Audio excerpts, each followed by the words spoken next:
selamat siang sahabat UT, apa kabarnya? Perkenalkan, saya Via selaku host IG Live hari ini. Senang sekali seperti biasa, hari ini Selasa 3 Juni 2025, kami bertemu lagi di IG Live dalam program Bincang, episode 93 dengan tema Sosialisasi Kurikulum Baru Program Studi Teknologi Pendidikan. Seperti biasa, Minut ditemani dengan narasumber yang terhormat, yaitu Dr. Marisa MPD selaku Ketua Program Studi Teknologi Pendidikan pada FKIP.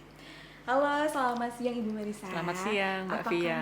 Alhamdulillah sehat. Mbak Via sehat? Sehat, alhamdulillah Ibu, insya Allah. Sudah makan siang Ibu Marisa? Sudah, nggak boleh ketinggalan. Nggak boleh ketinggalan, nanti lemas ya Bu ya. Nanti nggak bisa ketemu teman-teman sahabat UT kalau lemas. Baik Ibu Marisa. Sebelumnya nih kita kan sebelum membahas materi ini ya Bu ya, mungkin bisa menyapa terlebih dahulu sahabat UT yang sedang menonton saat ini. Oke, baik. Halo teman-teman, apa kabar semuanya sahabat UT? Senang bisa bertemu dengan teman-teman semuanya, siapapun teman-teman, baik teman-teman yang sudah menjadi mahasiswa program studi teknologi pendidikan FKIP UT atau teman-teman yang punya minat untuk menjadi mahasiswa teknologi pendidikan FKIP UT. Salam kenal ya untuk yang belum kenal. Mudah-mudahan kita bisa diskusi seru hari ini gitu ya. Oke. Baik, terima kasih Bu. Sama-sama Mbak Via. Baik, nah seperti tema hari ini ya Bu ya, yaitu kurikulum baru 2025 Prodi S1 Teknologi Pendidikan, Fakultas Keguruan dan Ilmu Pendidikan Universitas Terbuka. Oke, kenapa sih Bu perlu diadakan kurikulum baru pada prodi ini? Kurikulum baru itu suatu keniscayaan. Jadi dunia itu kan selalu berubah ya. Teman-teman, dunia itu pasti berubah dari waktu ke waktu, itu ilmunya berubah, teknologinya berubah, kita pun berubah begitu ya. Tuntutan zaman, tuntutan di dunia luar itu juga berubah, maka kita harus beradaptasi. Itu sesuatu yang sangat umum sebetulnya, yang tidak perlu dihindari. Setiap hari kita kan menghadapi perubahan, apapun bentuknya ya. Kebetulan kali ini adalah perubahannya tentang kurikulum baru teknologi pendidikan gitu ya, yang memang tidak bisa kita hindari. Nah, jadi itulah mengapa kita perlu bertemu dengan teman-teman untuk bisa menyampaikan apa sih kurikulum baru kita itu ya, bedanya apa dengan yang lalu, kemudian teman-teman kira-kira nanti harus bersiap-siap apa begitu. Kira-kira arahnya ke sana. Oke, menyesuaikan perkembangan zaman. Betul, gitu ya, Bu ya. Betul sekali. Oke, baik. Kalau kita lihat dari visi program studi teknologi pendidikan, apa saja Bu? Apakah ada perubahan juga dari yang sebelumnya? Betul, ya ada perubahan Mbak. Jadi visi kita yang sekarang ini lebih diarahkan sebetulnya pada visi keilmuan ya. Itu sama di seluruh program studi di seluruh Indonesia, itu visi keilmuan itu harus diangkat. Nah, visi keilmuannya teknologi pendidikan ini dalam hal ini adalah menjadi rujukan pengembangan keahlian teknologi pendidikan dalam sistem pendidikan terbuka dan jarak jauh. Kekhususannya di situ, yang tidak dimiliki oleh teknologi pendidikan di universitas lain. Karena apa? Karena kita adalah institusi terbesar yang modusnya adalah pendidikan terbuka dan jarak jauh. Jadi keahlian teman-teman lulusan dari program studi teknologi pendidikan di FKIP UT, dia nanti bisa menjadi orang-orang terdepan kalau suatu saat dunia pendidikan kita itu mengarah kepada teknologi, kepada digital yang sekarang sebetulnya sudah terjadi. Makanya mengapa ahli-ahli teknologi pendidikan itu sekarang banyak dicari. Nah, bisa bergerak di dunia persekolahan, di dunia diklat, bahkan di dunia wirausaha, ya kan, bisa membuat media-media pendidikan yang dipakai secara luas, diletakkan sebagai produk-produk yang mereka jual untuk bidang pendidikan, kontennya khusus konten pendidikan. Kira-kira arahnya ke sana Mbak Via. Baik Ibu, ternyata keren sekali dari visinya yang terbaru ini ya Bu ya. Betul Mbak. Oke, kalau tadi kan visinya nih Bu, bagaimana dengan misinya? Misi itu kan memang dia menjadi penggerak dari visi kita begitu ya. Jadi UT itu harus menjadi pendidikan yang berkualitas dunia, kita juga ikut. Karena semua prodi kita atau semua unit kita di sini adalah mendukung visinya Universitas Terbuka, salah satunya adalah menjadi penyelenggara pendidikan berkualitas dunia. berkualitas dunia itu juga artinya kita kompetitif kan dengan lulusan sekolah-sekolah lain ya atau perguruan tinggi lain. Nah itu kekhususan kita tetap di bidang teknologi pendidikan yang mendasarkan diri pada belajar mandiri. Yang sekarang teman-teman UT sebenarnya udah melakukan gitu, belajar mandiri ya kan, bertemu dengan dosen-dosen itu di e-learning itu sudah menjawab misi yang nomor 1 ya. Nah misi yang kedua sebagai sebuah lembaga pendidikan tentu harus melaksanakan penelitian, pengabdian masyarakat, kemudian menghasilkan ilmu-ilmu baru, menghasilkan temuan-temuan baru yang dalam hal ini khususnya di ranah teknologi pendidikan. Demikian Mbak Fia. Baik Ibu. Ya, kalau kita lihat nih Bu dari profil lulusannya, bagaimana nih Bu? Nah ini nih teman-teman yang saya berkali-kali sebetulnya ingin menyampaikan kepada teman-teman, terutama yang sekarang belum jadi mahasiswa ya, yang tertarik pada dunia pendidikan. Lulusan teknologi pendidikan itu pada umumnya itu memang bukan menjadi guru pada umumnya ya, pada umumnya. Jadi yang pertama mereka bisa jadi tenaga pengembang teknologi pendidikan atau teknologi pembelajaran yang bekerjanya itu memfasilitasi terjadinya proses pembelajaran di berbagai lembaga. Mau sekolah, mau perguruan tinggi, mau diklat atau di masyarakat umum ya, mungkin di lembaga swadaya masyarakat gitu ya, atau di perusahaan-perusahaan, di bank. Itu masuknya di bagian diklat. Jadi perancang diklat, jadi evaluator diklat. Sekarang kita masuk lagi pada kekhususannya yang mengikuti tren sekarang, itu menjadi kita sudah mulai masuk ke ranah yang berbau teknologi, lebih kental teknologinya. Itu ada programmer, ada mungkin nanti belajar tentang jaringan komputer, itu untuk menjawab tantangan zaman yang semakin advance dalam bidang teknologi untuk pendidikannya. Nah, jadi menjadi pengembang teknologi pendidikan, tapi juga bisa jadi pendidik, karena kan di FKIP. Kalau FKIP itu kan memang salah satunya tuh menghasilkan pendidik, calon pendidik ya, bukan pendidik. Pendidik itu nanti kalau dia sudah ikut sertifikasi program profesi ya, yang kita sebut PPG. Jadi calon pendidik. Nah, calon pendidik ini bisa misalnya mereka nanti mengajar di multimedia, di produksi film atau televisi, broadcasting begitu ya. Kemudian pengembangan media-media pembelajaran itu menjadi fasilitator, itu juga bagian dari calon pendidik. Nah, kemudian ada visi profil lulusan terbaru teman-teman di teknologi pendidikan itu menjadi wirausahawan. Mungkin sekarang kan banyak YouTuber ya. Benar sekali. Banyak sekali ya. Nah, yang lulusan teknologi pendidikan itu diarahkannya wirausahawan yang berkait erat dengan bidang pendidikan dan pembelajaran. Jadi enggak YouTuber makanan, ya boleh juga sih, boleh ya. Tapi kita mengarahkannya dengan banyaknya bidang pendidikan yang membutuhkan konten-konten yang kreatif begitu untuk pembelajaran, maka profil lulusan sebagai wirausahawan ini menjadi sesuatu yang kita dorong lebih banyak. Nanti teman-teman yang sudah ikut kurikulum baru nanti itu bisa salah satunya menjadi wirausahawan atau technopreneurship itu. Jadi usahanya berbasis digital, berbasis teknologi, tapi untuk pendidikan seperti itu. Ini menarik sekali ya Bu ya. Sebetulnya iya, karena sekarang banyak sekali teman-teman mungkin yang sudah berkecimpung di persekolahan gitu ya, di bidang-bidang pendidikan, itu arahnya kan nanti dia menjadi fasilitator para guru di sekolah atau fasilitator dosen, mengembangkan pembelajaran dan sebagainya. Itu diperlukan keahlian-keahlian sebagai seorang lulusan teknologi pendidikan. Gitu Mbak Fia. Ibu, kebetulan kita juga lagi buka pendaftaran nih ya Bu ya. Iya betul. Mungkin yang betul. calon mahasiswa yang ingin mendaftar boleh banget nih. Kebetulan ada kurikulum baru juga ya Bu ya, yang mengikuti perkembangan zaman, bisa memilih teknologi pendidikan. Ya, kami menunggu teman-teman untuk daftar ya.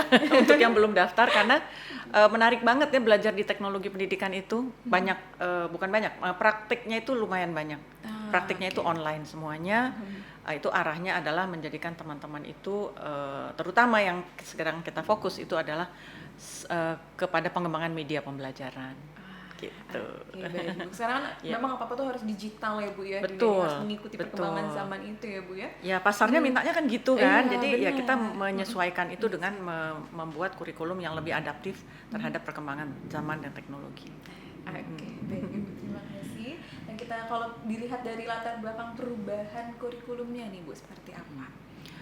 Tadi sudah saya sebutkan sebenarnya Mbak, jadi Iya. teknologi yang berkembang pesat, kemudian pasar kerja yang menuntut adaptifnya kita terhadap perubahan, terhadap teknologi, maka mau tidak mau kurikulum dunia pendidikan tinggi itu juga harus berubah, walaupun pendidikan tinggi itu hampir tidak pernah bisa menyamai industri, hampir tidak bisa karena industri itu bergerak sangat cepat. Kalau pendidikan kan cenderung dia agak lambat begitu ya, sehingga kita melakukan perubahannya itu dengan mengubah kurikulum ini.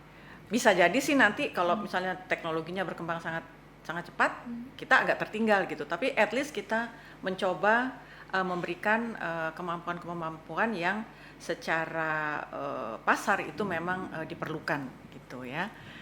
Nah itu antara lain ya. Nah kalau ini kita lewat aja nih dasar hukumnya itu. Baik. Kalau dilihat dari perbedaan kurikulum lama dan kurbanya nih Bu, kurikulum barunya, apakah ada perbedaan yang signifikan? Perbedaan signifikannya lumayan ada begitu ya, lumayan banyak ya teman-teman yang hadir di live sekarang. Kalau dari segi SKS-nya tetap ya teman-teman 144 itu tidak berubah. Nah yang berubah itu adalah IPK. Nah IPK ini juga kita sebetulnya mengikuti apa yang sekarang diminta di pasar kerja. Pasar kerja itu malah minimal mintanya 275 kan, kalau teman-teman mungkin tahu ya. Nah sebelum-sebelumnya IPK mahasiswa UT itu dipatok di minimal 2,0 ya. Kemudian sekarang dinaikkan menjadi 2,5 walaupun diberlakukannya masih nanti tahun depan ya, ada transisi. Nah 2,5 ini kan menurut saya juga masih agak bawah ya. Walaupun sepanjang sudah ada lulusan di teknologi pendidikan itu IPK-nya 3,18 rata-rata. Jadi sudah lewat sebetulnya ini. Jadi teman-teman nggak perlu takut gitu. Teman-teman udah melewati ini gitu, udah melewati 2,5. Ada memang yang tidak lewat, tapi kan itu sedikit ya. IPK rata-rata program studi teknologi pendidikan itu 3,18. Pintar-pintar ya Bu ya. Ya mungkin karena apa ya, anak-anak muda sekarang kan dengan teknologi itu dekat begitu ya, para digital imigran, digital native ya, kalau saya digital imigran. Ini Mbak Via, Mas Haikal itu digital native, penduduk asli dunia digital. Kalau saya pendatang, pendatang di dunia digital ya. Oke, terus ini ada mata kuliah berpraktik ya teman-teman, tetap ada mata kuliah berpraktik. Sekarang jumlahnya menjadi 5 ya. 5 itu ada penggabungan dari 2 mata kuliah menjadi 1 mata kuliah. Kemudian juga yang baru mungkin ini yang perlu kita agak fokus begitu. Tugas akhirnya teman-teman yang sekarang sedang berlangsung ini adalah tugas akhir program beserta karya ilmiah yang teman-teman sedang selesaikan saat ini di sesi ke-8 ya. Ujiannya nanti tanggal 14 dan 15 Juni. Nah, itu adalah TAP terakhir ya teman-teman ya, yang sekarang mau ujian, siap-siap ya. Itu TAP terakhir karena begitu kita masuk di kurikulum baru maka teman-teman menyelesaikan program S1-nya itu melalui tugas akhir program sarjana berupa proyek atau artikel ilmiah. Kalau artikel ilmiah udah sekarang kita kerjakan. Proyek itu sebetulnya juga udah teman-teman kerjakan loh. Teman-teman yang sudah mengambil mata kuliah berpraktik, baik itu yang broadcasting, yang media sederhana 3 dimensi, atau perancangan web, atau produksi konten online, itu tugas berpraktiknya itu lebih kurang 11-12 sama tugas akhir programnya yang bentuk proyek. Gak usah takut-takut banget, udah biasa kan teman-teman ya. Bedanya memang nanti pada saat teman-teman menyelesaikan program studi ya lewat tugas akhir program sarjana, untuk tugas akhir programnya memang harus presentasi. Nah presentasinya mau pakai Canva, mau pakai Powtoon, mau pakai Prezi, mau pakai apa aja boleh, tapi mempresentasikan produk yang sudah teman-teman hasilkan. sudah berbasis produk sebetulnya. Oke. Nah, kalau mau teman-teman yang belum gabung dengan teknologi pendidikan, itu bisa lihat di di YouTube ya. Itu banyak sekali diposting oleh teman-teman mahasiswa itu produk-produk yang mereka hasilkan sebagai tugas mata kuliah. Itu dipost di channel-channel YouTube teman-teman. Nah, paling nanti kan tinggal masukin prompt kata kuncinya, paling mata kuliah berpraktik teknologi pendidikan FKIP Universitas Terbuka, ya banyak itu yang keluar. Sekarang pun mereka sudah melakukan itu gitu. Dan kita minta juga supaya mereka taruh di link kalau nggak di G Drive ya di YouTube. Kira-kira seperti itu, Mbak. Oke, nah sekarang juga teman-teman ya ada mata kuliah pilihan. Nah, mata kuliah pilihan ini adalah wajib hukumnya. Wajibnya dari mana? Dari Kementerian Kementerian Sains dan Teknologi kita, Pendidikan Tinggi Sains dan Teknologi. Wajib ada mata kuliah pilihan, ya. Jadi tidak bisa kita tawar. Salah satu bentuk perubahannya adalah munculnya 3 mata kuliah pilihan yang harus teman-teman ambil nanti salah satu di setiap semesternya, ya. Nah, kemudian untuk mata kuliah prasyarat TAPS ya untuk ikut tugas akhir program sarjana sekarang hanya ada 3 ya. Landasan teknologi pendidikan, kemudian desain sistem pembelajaran, sama yang terakhir itu sistem pendidikan tinggi terbuka dan jarak jauh. Itu wajib ditempuh terlebih dahulu ya, Bu. Seru-seru mata kuliah di teknologi pendidikan itu. Sekali dari namanya juga ya, Bu. Iya, nah ini dia nih contohnya ya teman-teman mata kuliah berpraktiknya. Kalau teman-teman nanti bisa sudah gabung, itu memang banyak praktik ya. Jadi tidak mata kuliah berpraktik pun nanti dia ada tugas praktiknya. Ada yang bikin proposal untuk diajukan untuk sebagai tugas akhir gitu kan. Ada 5 mata kuliah berpraktik ini ya, media sederhana 3 dimensi, perancangan web, kemudian pengembangan konten online, lalu ada produksi media audio video, dan ada manajemen penyiaran televisi ya yang broadcastingnya gitu. Wow, menarik Mbak. Sekali ini Bu ya. Seru sih kalau kata saya ya. Iya, seru sekali ini Seru. Bu. Nah, ini mata kuliah prasyarat TAPS-nya ya. Nah, sudah kita bahas tadi ya. Oke. Lanjut mata kuliah yang berganti dari kurikulum lama. Iya. Apa saja nih, Bu? Memang teman-teman semuanya ada mata kuliah yang pada semester depan nanti pada saat kurba diberlakukan, teman-teman tidak akan bertemu lagi dengan mata kuliah logika. Tapi ada penggantinya gitu ya. Logika nggak ada, teknik penulisan karya ilmiah juga yang teorinya tidak ada, produksi media video televisi itu kita gabung gitu ya. Kemudian teori dan prinsip pengembangan media itu nanti juga ada penggantinya. Kemudian produksi media audio radio itu kita gabung dengan yang televisi. Kemudian cyber medianya nggak ada, karya ilmiahnya juga nggak ada. Tapi tugas akhir program ada artikel ilmiahnya. Tapi itu endingnya dari penyelesaian studi. Gitu. Nah, ini tuh pilihan ya Bu ya, boleh proyek, boleh artikel betul. ilmiah sesuai bidang minatnya ya betul, Bu ya. Betul. Mana yang teman-teman merasa paling confident ya. Teman-teman confident kalau bikin media ya udah bikin proyek gitu ya. Gitu. Dan ada mata kuliah baru di Kurba. Ada, apa saja betul. nih Bu? Nah, itu yang tadi kita bicara mata kuliah lama. Nah, yang sekarang kita teman-teman akan bertemu nanti itu ada mata kuliah jaringan komputer ya. Itu yang mengakomodasi keperluan adaptasi kita dengan teknologi. Ada jaringan komputer, kemudian ada belajar di era digital. Lalu ada produksi media audio dan video yang kita gabung. Kemudian akan bertemu juga dengan mata kuliah model-model pembelajaran inovatif. Lalu ada mata kuliah pilihan yang 3 tadi. Kemudian ada sosiologi pendidikan, ada filsafat ilmu ya. Kemudian yaitu yang 2 itu tugas akhir program sarjana, proyek atau artikel ilmiah. Dan yang terakhir ada manajemen lingkungan belajar.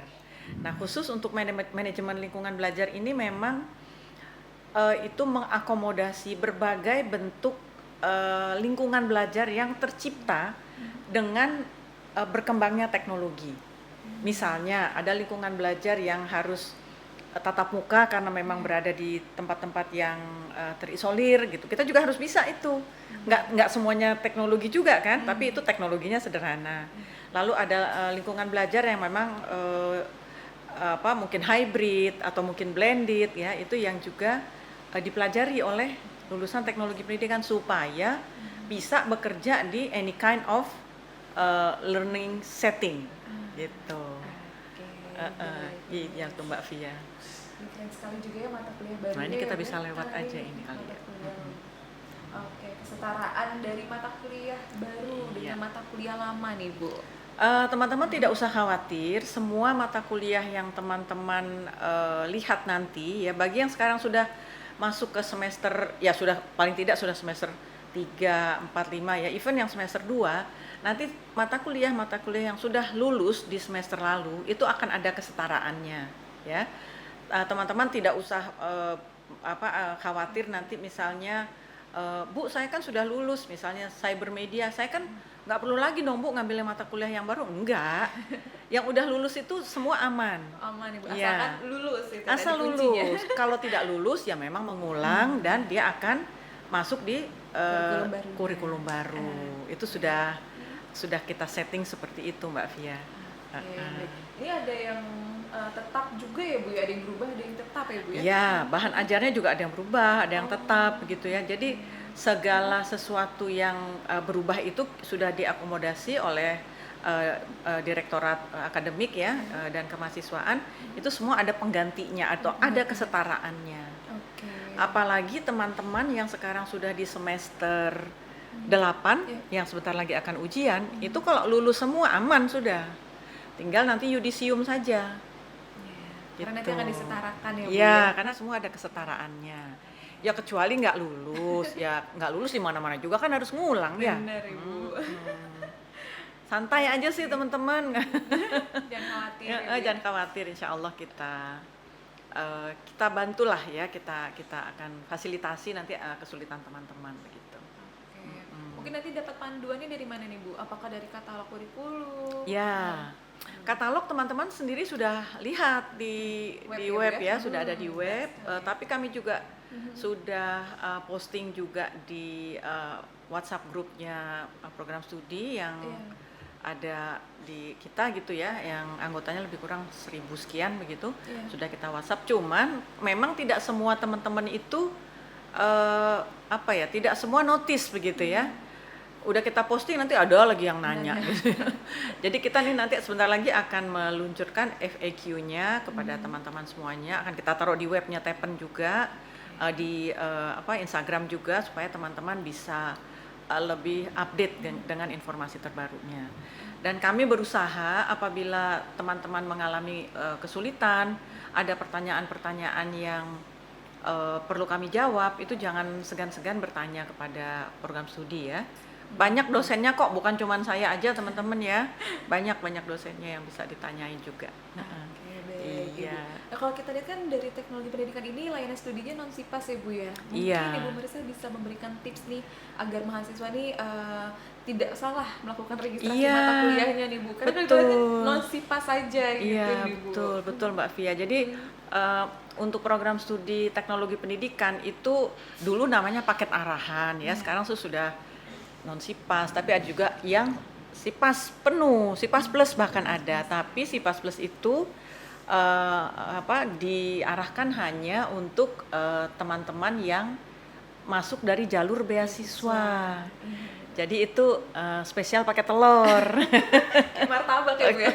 Telurnya 4. Jadi memang seleksinya kan dari Seleksi Nasional Mahasiswa Berprestasi atau dulu namanya SPMB dan SNMPTN ya, macam-macam namanya itu. Tapi memang seleksinya adalah seleksi nasional dan mereka mendapatkan beasiswa. Nah, untuk yang jalur beasiswa tentu dia memang paketnya tuh sudah penuh. Pasti dia paketnya tuh satu semester itu sudah lengkap gitu ya. Nah, untuk teman-teman yang non SIPAS, teman-teman yang atau paket arahan itu tadi, saran saya ikuti mata pelajaran atau mata kuliahnya itu per semester. Per semester diikuti per per semester itu kan kadang ada 5 mata kuliah, kadang ada 6. Nah, Yang terjadi memang mahasiswa UT itu kan macam-macam ya. Benar sekali Bu. Bu, aku semester ini cuman bisa regis 3 Bu. Soalnya uangnya cuma ada segitu, nggak apa-apa, boleh juga. Silakan, nggak apa-apa. Itu kan fleksibilitinya UT kan ada di situ kan. Mereka bisa mengikuti kuliah sesuai dengan kemampuan mereka, kemampuan finansial, kemampuan akademik, sesuai dengan kemampuan mereka yang juga pada bekerja itu ya. Jadi boleh, tapi saya tetap menyarankan diambilnya itu semester per semester, jangan dari semester 1 terus tiba-tiba ngambil mata kuliah semester 4 gitu. Nanti bingung sendiri gitu ya. Jadi sebaiknya diurutkan saja semesternya gitu sampai nanti teman-teman melihat bahwa setiap semester itu sudah selesai. Jadi naik pelan-pelan gitu juga nggak apa-apa. Gitu. Kalau bisa berurutan gitu ya Bu ya. Iya. Dan satu nih Mbak Via, saya mau pesan sama teman-teman yang mahasiswa ongoing nih yang sekarang sedang belajar. Kan sekarang kita sudah buka registrasi ya teman-teman ya, tanggal 19 Mei kemarin sampai nanti tanggal 8 Agustus. Nah teman-teman memang masih menunggu nih posisinya nih, menunggu saya lulus apa enggak ya, saya lulus apa enggak, ntar di mata kuliah baru saya ngambil di kurba saya ngambil apa ya gitu ya. Saya bilang gini teman-teman, kalau memang di dalam proses yang semester sekarang ini teman-teman sudah ambil mata kuliah apa, kalau lulus berarti nanti tinggal udah tenang, itu udah lulus ya udah, nanti ada kesetaraannya sendiri yang tidak perlu ditempuh. Tapi kalau dia masih di semester 3, semester 1, 2, 3 dan sampai 7 itu memang ada potensi nanti dia akan dapat mata kuliah baru. Tapi kan nggak masalah, kan akan ditempuh juga gitu kan, apapun yang terjadi, toh mata kuliah itu akan ditempuh juga kan gitu. Jadi registrasilah mata kuliahnya itu urut semester. Itu saran dari kami sih seperti itu. Mungkin juga tips bagi mahasiswa yang akhir nih Bu, semester 8 ya, yang sudah lulus semua nantinya nih ya Bu ya, itu jangan registrasi mata kuliah lagi ya Bu ya, karena nanti akan menunda kelulusannya gitu ya. Memang agak tricky nih sekarang ya teman-teman yang di semester 8 ini kan kalaulah teman-teman itu nanti sudah bisa menghitung sendiri nih di UAS, kan UAS nanti tanggal 14 dan 15 ya. Teman-teman sudah bisa menghitung saya tutonnya dapat berapa gitu ya, misalnya tuton saya bagus. Terus UASnya yang mana, UO misalnya ujian online, terus saya udah bisa ngitung, Bu saya betul misalnya 40 dari 50 soal, itu udah pasti lulus. Jadi hitung-hitungnya kira-kira seperti itu ya. Kalau dulu kan ada minimal skornya itu 30% itu harus lulus, katakanlah berapa tuh skornya, paling tidak 18 butir itu dijawab dengan benar dari 50 ya. Itu udah pasti lulus, tapi minimal kan gitu. Tapi ya nggak apa-apa lulus juga gitu ya. Nah itu yang teman-teman nanti bisa hitung sendiri kalau memang tidak mau buru-buru registrasi. Nah kalau mau menunggu pengumuman hasil ujian, nampaknya akan terlalu lama. Karena ujian tanggal 14-15, pengumuman ujian itu teman-teman itu kan minimal tuh 6 minggu baru keluar. 6 minggu means 1,5 bulan kan. Kalau kita hitung 14 dan 15 Juni, maka akan diperkirakan 1 bulannya 14-15 Juli, akhir Juli baru keluar. Atau awal Agustus. Nah, itu udah mau nutup registrasi. Nah, jadi dihitung-hitung sendirilah kalau memang yakin dengan tutornya baik begitu ya, belajar di tutornya baik, kemudian mempelajari BMP, saya sangat sarankan mereka baca BMP-nya, baca modulnya dan bisa mengerjakan UAS dengan baik. Kalau sudah yakin ya udah nggak apa-apa, tunggu menjelang pengumuman nggak apa-apa gitu ya. Cuman kan saya khawatir ya kalau nanti ada yang nggak lulus, udah tutup registrasinya, rugi lagi, harus semester depan lagi gitu kan, gitu. Itu tipsnya ya Bu ya. Iya, itu kira-kira dari kami tipsnya seperti itu Mbak Via. Terima kasih Bu. Kita lanjut saja langsung ke ada pertanyaan. Iya nih Bu, dari live chatnya nih Bu. Dari Kakak Witara Dia 94. Proyek itu seperti apa Ibu? Apakah seperti pekerjaan kontraktor? Ini Kak Witara dia, Kak Witara dia sepertinya bunyinya proyek gitu ya, seperti kontraktor. Sebetulnya itu lebih dekat dengan sekarang kan ada pendekatan yang namanya ada metode yang namanya project based. Jadi pembelajaran berbasis project ya, tapi bahasa Indonesia kan tuh proyek ya. Cuman kita tuh kalau udah denger proyek tuh kayaknya proyek pembangunan jalan, gedung ya. Jadi Kontraktor seolah-olah aja. kayak kontraktor Iya, gitu ya. Ya bukan sih, bukan sebagai kontraktor ya, Mas Kakak Wita Radia. Jadi proyek itu nanti teman-teman yang memilih TAPS-nya atau apa namanya penyelesaian studinya lewat proyek itu menghasilkan suatu produk, bisa berupa apa namanya sistem pembelajaran, misalnya membuat satu laman pembelajaran, mau pakai Moodle boleh, mau pakai Skologi boleh, Edmodo, mau pakai apa lagi sekarang macam-macam gitu ya. Atau mungkin mau membuat AI tentang apa untuk pembelajaran gitu. Atau membuat media sederhana yang untuk daerah 3T terpencil gitu ya, terluar, terjauh, apa segala macam itu basisnya produk. Produknya bisa sistem pembelajaran.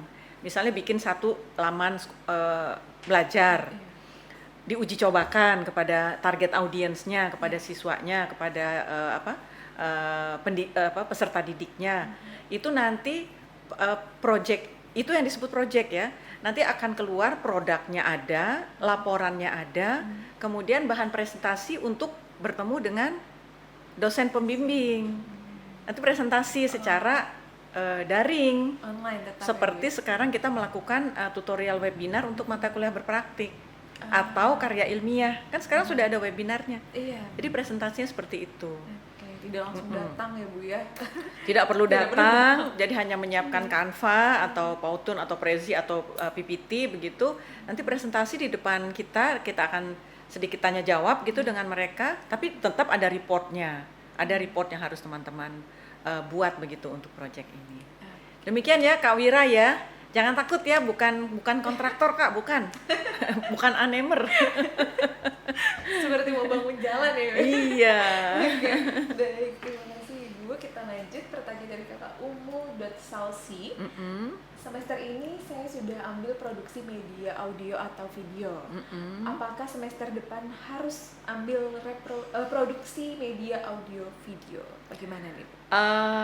Seingat saya ini enggak deh ya. Jadi kalau Kak Umu sudah ambil ini, nanti ada kesetaraannya.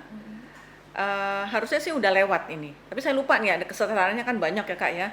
Seingat saya enggak Kak Umu, enggak ngambil lagi ini ya. Nanti kita cek Lulus lagi ya. Bu, Iya. mata kuliahnya lulus. Oke, baik.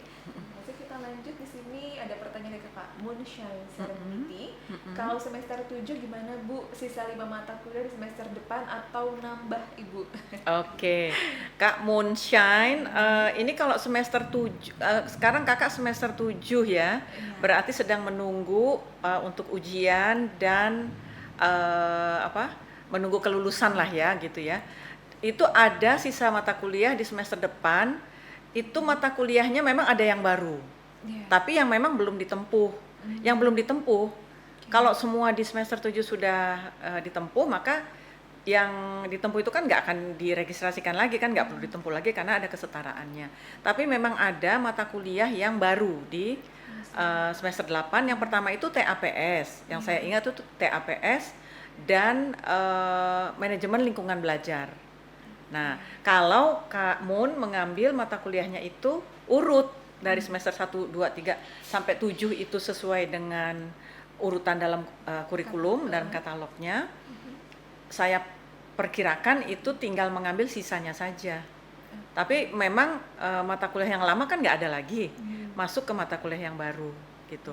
Nah, sekarang Kakak sudah lulus semester 7 misalnya, maka Kakak nanti tidak akan ngambil TAPS. Karena Kak Moon ini kalau semester 7 lulus TAP, kemudian lulus artikel ilmiah, itu sudah lulus tuh. Tugas akhir programnya sudah lulus. Tinggal mengambil sisanya yang belum diambil aja. Oke, berarti sekarang fokus dulu saja ya Bu ya, mau Ya, mengikuti fokus UAS untuk ujian ini, tabnya lulus, artikel ilmiahnya lulus, maka karena saya ingat itu di semester 7 ya, nanti kita lihat sebentar deh kalau masih ada waktu ya. Oke, baik, kita lanjut saja Ibu. Di sini ada pertanyaan dari Kakak M_Hakiki.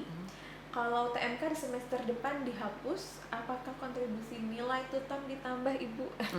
Ya, Kak Hakiki, TMK memang seperti kebijakan dari UT sekarang, kebijakan yang diberlakukan itu TMK memang tidak ada lagi, mulai semester depan di kurikulum baru tidak ada. Tapi untuk kontribusi nilai tuton ditambah itu juga tidak ya. Jadi nilai tuton itu dia akan melihat apakah status mata kuliahnya ini, misalnya mata kuliah praktik. Mata kuliah praktik itu 100% tanpa UAS. Kalau mata kuliah berpraktik seperti di program studi teknologi pendidikan, maka komposisi nilainya itu 60 dari tugas proyeknya itu tadi yang membuat macam-macam media itu, 40 dari UAS, dan tidak diberlakukan lagi minimal 30% lulus, itu nggak diberlakukan. Jadi berapapun lulusnya sepanjang nilainya nanti dikombinasikan itu mencapai passing grade, maka dia akan lulus ya. Tuton itu tergantung nanti status mata kuliahnya. Kalau berpraktik itu memang lebih besar unsur skornya itu di praktiknya. Nggak terlalu banyak perubahan, tapi TMK memang tidak ada. Artinya teman-teman, sepanjang teman-teman itu bisa terkoneksi dengan jaringan, kami sangat menyarankan teman-teman itu ketika registrasi itu juga meregiskan tutorial online-nya ya. Jadi aktivasinya, registrasi, konfirmasi itu tetap ikut tuton, karena akan punya kontribusi yang lumayan bagus begitu untuk di Kurba. TMK kan dulu untuk yang nggak dapet tuton. Nah sekarang pernah tuh ada tren teman-teman itu nggak mau ikut tuton, sengaja nggak mau ikut tuton biar ikut TMK. Kenapa? Padahal TMK itu kecil banget, cuma 20% kontribusinya, kecil banget. Dan nggak ada belajarnya di situ. Cuman ngerjain tugas gitu kan. Jadi saya sih sebenarnya nggak recommended ya, untung udah nggak ada TMK-nya. Gitu, lebih terbimbing juga sih Bu ya kalau di tuton itu kan ada dosennya. Iya, gitu ada kita yang bertemu dengan teman-teman walaupun asinkronus ya, kecuali mata kuliah berpraktik atau praktik itu ada sinkronusnya gitu. Kita ngobrol di kelas gitu ya dengan teman-teman mahasiswa. Benar. Kalau TMK kan sendiri-sendiri ya Bu ya. Iya. Betul. Baik. Kita lanjut di sini, ada pertanyaan dari Kak Hendra 9559. Rugi dong Bu, jika sudah menempuh mata kuliah tapi saat kurikulum baru ternyata mata kuliahnya dihilangkan. Gimana nih Bu? Gini Mas Kak Hendra, jadi nggak ada, jadi gini, kalau Kak Hendra itu sudah lulus mata kuliah yang misalnya Kak Hendra sekarang sudah semester 6 ya, sudah lulus semuanya, itu nggak akan hilang mata kuliahnya. Ada kesetaraannya akan muncul gitu ya.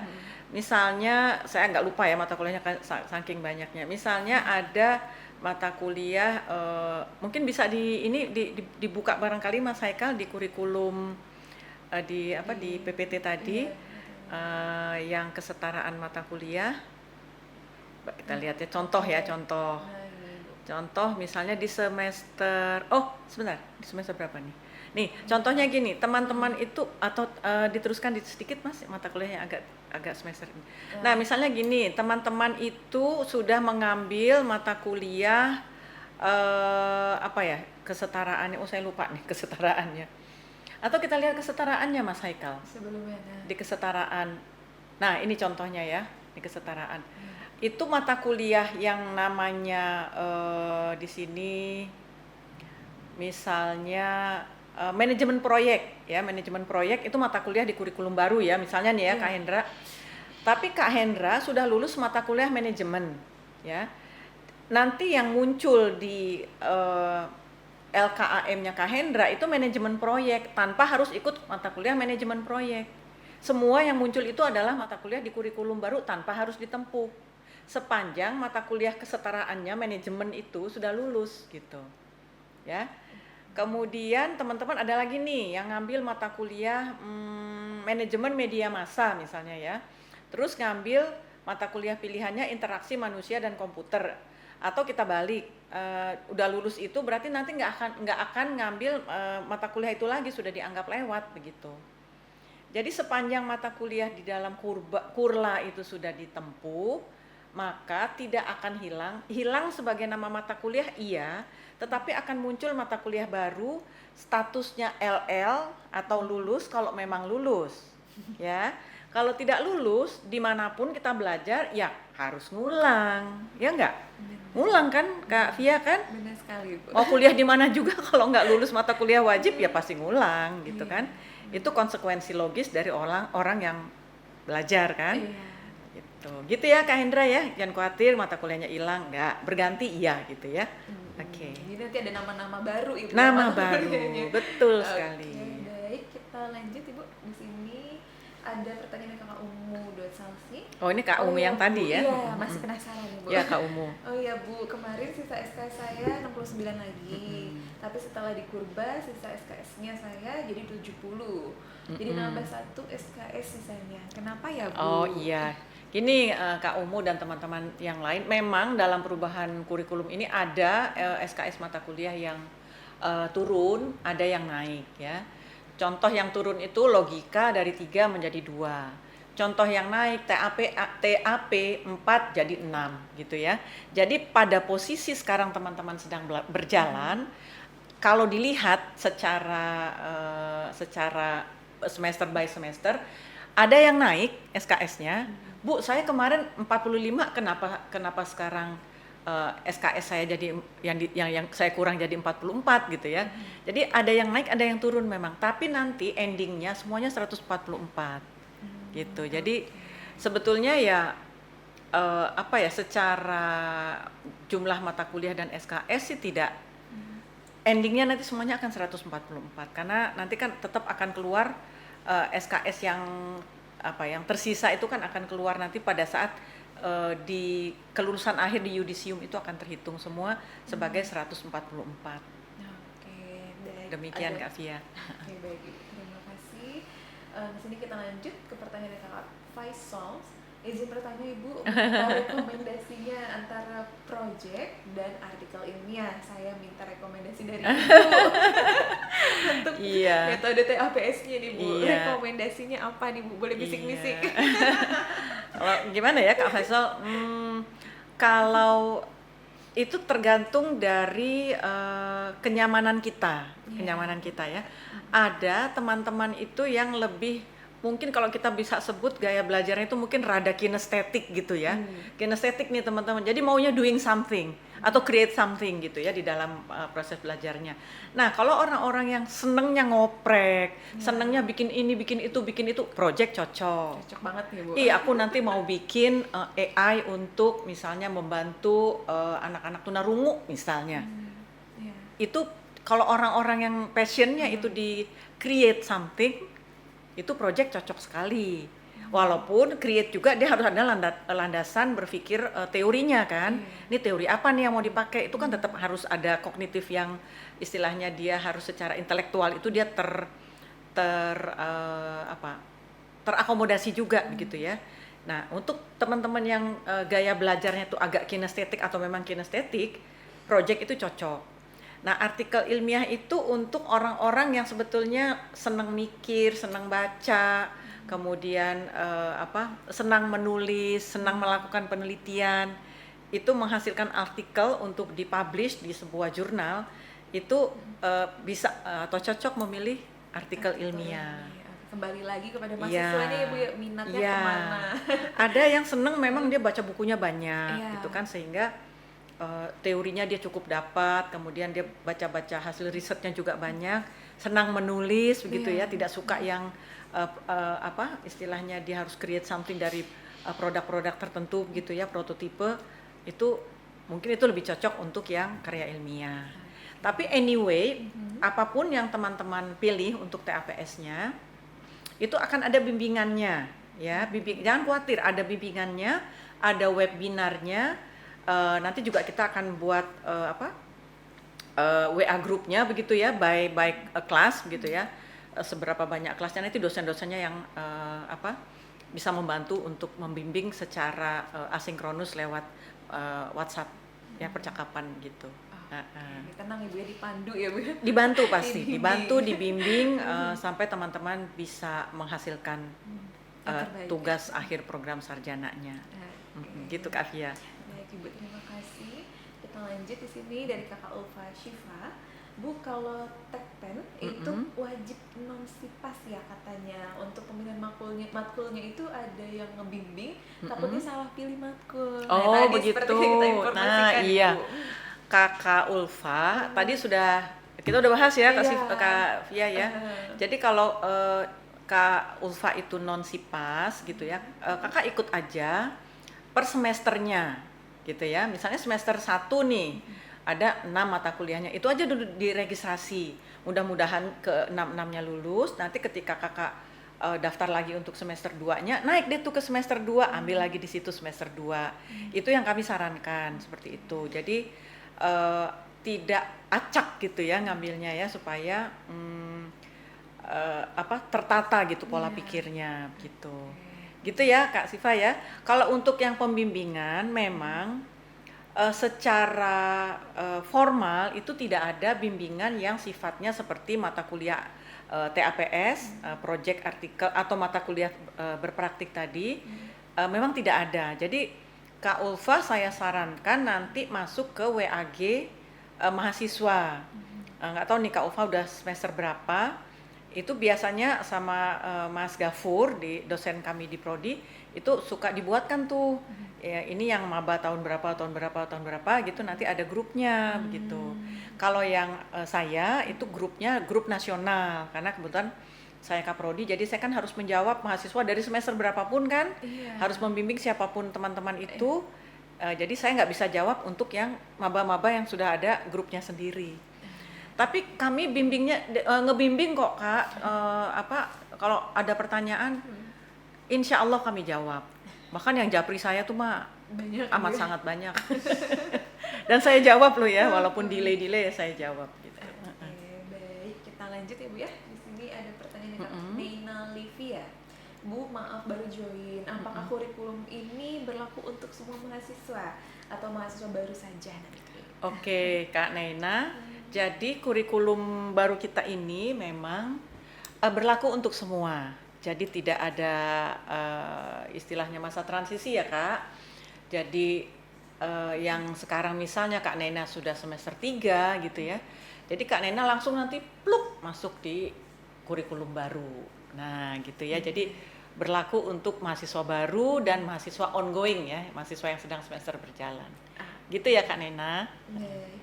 Kita lanjut, di sini ada pertanyaan dari Kak Belar DLSR _ Ibu, untuk katalog yang baru ini apakah sudah ada, bisa dilihat di mana ya Bu? Ada. Di mana Bu, di spill Bu? Ada.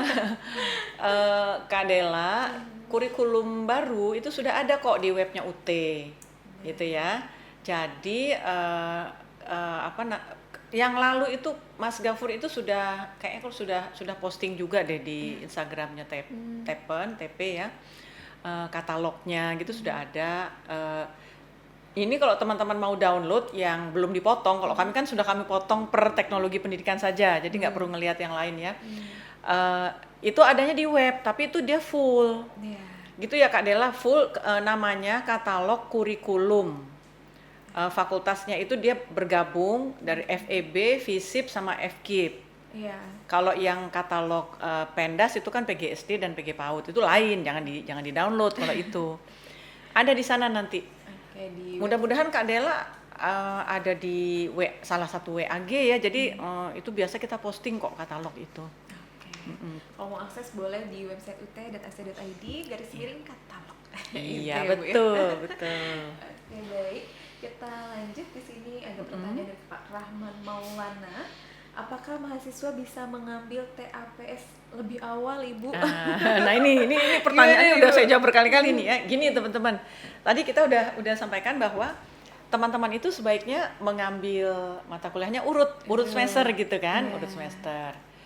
Tetapi memang ada saja yang nggak tahu bagaimana ininya ya, mungkin kurang memahami barangkali atau tertarik dengan mata kuliah itu gitu ya, sehingga diambil tuh mata kuliah atas padahal baru semester 2 misalnya seperti itu. Nah khusus untuk TAPS Kak Rahman adanya di semester 7 ya, di semester 7 kemudian ada mata kuliah prasyaratnya ya. Jadi mata kuliah prasyaratnya tuh ada 3 Kak Rahman. Mata kuliah yang pertama itu landasan teknologi pendidikan, kemudian desain sistem pembelajaran, dan sistem pendidikan tinggi terbuka dan jarak jauh. Saya lupa posisi semester mata kuliah tersebut, tetapi satu lagi metode penelitian pendidikan itu juga wajib lulus. Teman-teman tidak bisa mengambil TAPS bila 4 mata kuliah itu belum lulus. Bukan belum lulus sih, belum ditempuh. Iya. Kita baik loh, bukan lulus tapi ditempuh. Jadi udah nempuh, nggak lulus bisa ngambil TAPS. Yang penting sudah ditempuh ya Bu ya? Yang penting sudah Dan ditempuh ada gitu. total minimal SKS-nya juga ya Bu ya? Kalau itu rata-rata 4, 12 sama 3, 15. Semesternya berbeda-beda. Yang saya ingat metode penelitian pendidikan itu di semester 6. Jadi kalau 4 mata kuliah itu belum ditempuh, nggak bisa ngambil TAPS. Karena apa? Akan disaring oleh Direktorat Akademik di bagian registrasi. Seperti mau ikut TAP sekarang kan ada penjaringan misalnya N-35 plus syarat awal itu ya Kak Rahman ya. Jadi ada N-35, jadi 144 kurang 35 itu berapa? 109 ya. 109 SKS sudah lulus, itu wajib lulus 109 itu. Plus syaratnya adalah sudah mengambil prasyarat. Kalau enggak nanti bingung bikin TAPS-nya. Iya benar. Gitu. Karena itu tadi mata kuliah pendukungnya. Iya, ya, ada pendukungnya, kemudian ada persyaratnya, terutama metode penelitian. Iya. Ya, demikian ya Kak Rahman ya. Oke. Baik, kita lanjut di sini pertanyaan dari Kakak NR Ning Sims. Bu, kalau misalkan ada yang harus ngulang matkul itu langkahnya bagaimana Ibu? Nah, teman-teman yang mau mengulang itu langkahnya memang harus registrasi ulang mata kuliahnya. Misalnya siapa nih KNR nggak lulus mata kuliah, katakanlah mungkin inovasi pembelajaran misalnya ya nggak lulus. Nanti harus meregistrasi mata kuliah itu lagi. Nah, meregistrasinya itu atau mengulangnya itu dengan meregistrasi ulang itu boleh di semester berikutnya, boleh juga kapan lagi boleh. Tapi kalau saran saya kalau tidak lulus di semester ini misalnya ujian tanggal 14 sampai 15 Juni nanti, langsung semester depan registrasi aja. Kan masih ingat. Jadi nggak terlalu blank untuk mengulang mata kuliahnya. Tinggal saya lihat saya tuh yang nggak bagus apanya. Apakah tugas saya nilainya rendah atau UAS saya yang rendah, tinggal koreksi diri aja. Kita merefleksi apa nih yang kurang dari mata kuliah itu, regiskan aja semester berikutnya, registrasi langsung semester berikutnya membayar sejumlah SKS itu, gitu ya KNR ya. Baik Ibu, terima kasih. Kita lanjut di sini ada pertanyaan dari Kakak Underscore Jihana Fitri. Saya masih bingung di matkul pilihan Bu, ada beberapa matkul pilihan yang harus kita ambil ya. Oke. Nah mungkin Kak Haikal bisa bantu menampilkan yang mata kuliah pilihan salah satu aja Kak.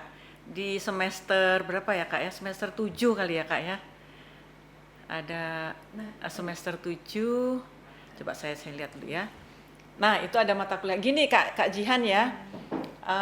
Kan ada namanya mata kuliah pilihan ya Kak. Mata kuliah pilihan itu disediakan 3 di setiap semester itu ada 1 mata kuliah pilihan 5, 6, 7 ya, semester 5, 6, 7. Misalnya Kak Jihan sekarang di semester 7 itu ada mata kuliah pengantar bisnis, ada mata kuliah e-bisnis, ada komunikasi internasional ya. Nah Kak Jihan nanti milih aja 1 dari mata kuliah itu. Nah, passionnya mau di mana? Kalau mau jadi wirausahawan misalnya, saya mau milih e-bisnis aja deh, atau mau milih pengantar bisnis misalnya seperti itu. Jadi memilih hanya 1 dari 3, gitu ya Kak. Ya, kalau yang sudah lulus mata kuliah kesetaraannya ya nggak ngambil lagi mata kuliah pilihan. Nanti yang muncul mata kuliah setaranya begitu. Baik, terima kasih. Kita lanjut Ibu, di sini ada pertanyaan Kakak dari Josephine. Kak Josephine, oke. Francis, apakah sistem penilaian kurba berlaku mulai semester ini atau semester depan Ibu?